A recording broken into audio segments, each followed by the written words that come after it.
Hi, I'm Kristen Wood, and I think I have a connection.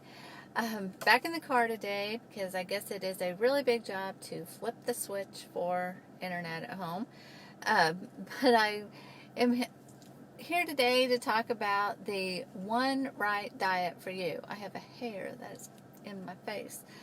There is one right diet for you, and if you've been searching and searching and trying out all these different diets, the keto diets, the paleo diets, things like that, and you haven't found one that works for you, that is doing anything for you, that fits your lifestyle, well, I'm here to tell you that there is one right diet for you.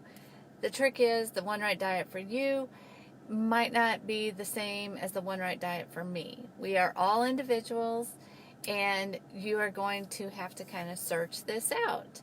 So it's kind of like a little mystery, and you're going to have to do some investigation. And I know you can do this because I see what everybody likes watching on Netflix. So I know that a little mystery and investigation is something that we all get into. So as you get older, this is also going to change again. So it's a good idea to figure out how to start listening to your body and picking up on the clues of what your body likes and doesn't like. And when you figure this out, you're going to have more energy. You are going to skip that sleepy time in the afternoon and be able to get some things done. Your metabolism's going to kick in again. In case you've lost it, you might want to find it again. Uh, you're just going to feel better all the way around.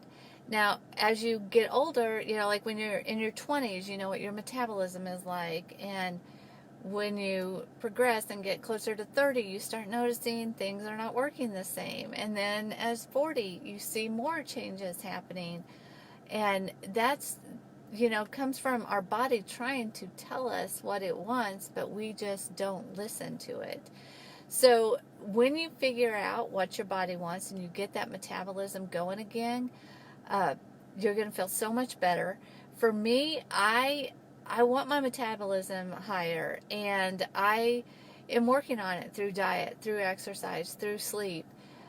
But if you know me at all, I'm a little bit impatient. So I also have started using, well, I've been using it for quite a while, but I've got a synergizer that is helping to boost my mitochondria and get my metabolism back where I want it to be. I'd love to have it like when I was 20. So this little investigation is going to show you the 3 keys that make up a diet. And when I say diet, I don't mean like you're going to deprive yourself, punish yourself, go hungry some days. I mean diet like a food plan. What are the foods that work for your body? And the 3 things that make up a diet are going to be the balance, which is the ratio of the fats, the carbohydrates, and the proteins that you intake. The source, what kinds of fats, what kinds of proteins, what kinds of carbohydrates. And then timing, what is the best time to eat these carbs and fats and proteins.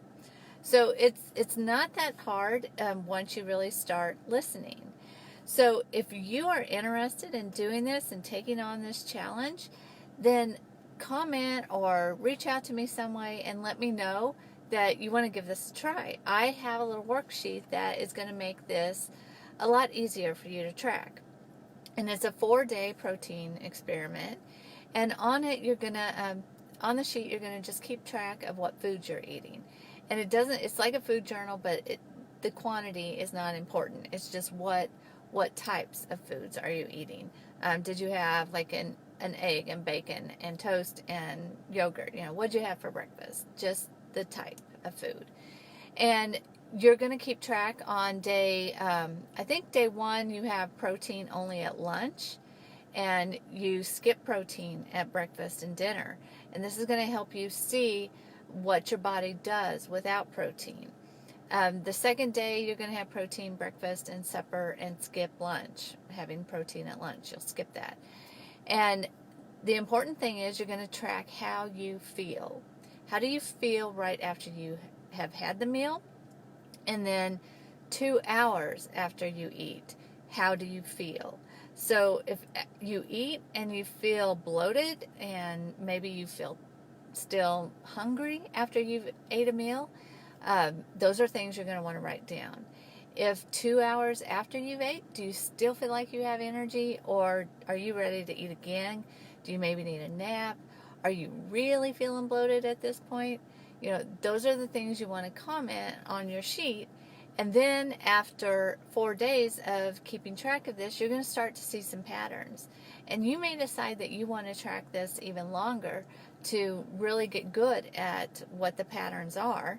You may even decide after 4 days to kind of tracking your protein, you want to do it another 4 days tracking carbohydrates, how you feel with carbohydrates. Now with the proteins, is not just tracking the protein, but the type of protein. So one day you may choose to go with beef, another day fish, another day chicken. If you are vegetarian and you don't want to do the animal proteins, then strictly do it with plant proteins and different types of plant proteins. So if you're interested, comment, let me know. I think you'll be really happy that you track this and you'll learn a few things about yourself. And maybe you'll get to where you don't have that slump where you're tired in the afternoon. Maybe you'll get to where you don't feel bloated after you eat. So it's fun just to start listening to your body and getting curious about the signals that it's giving you. So let me know if you're interested, and I hope you got some value out of this and it's something you decide to try. Thanks. Bye-bye.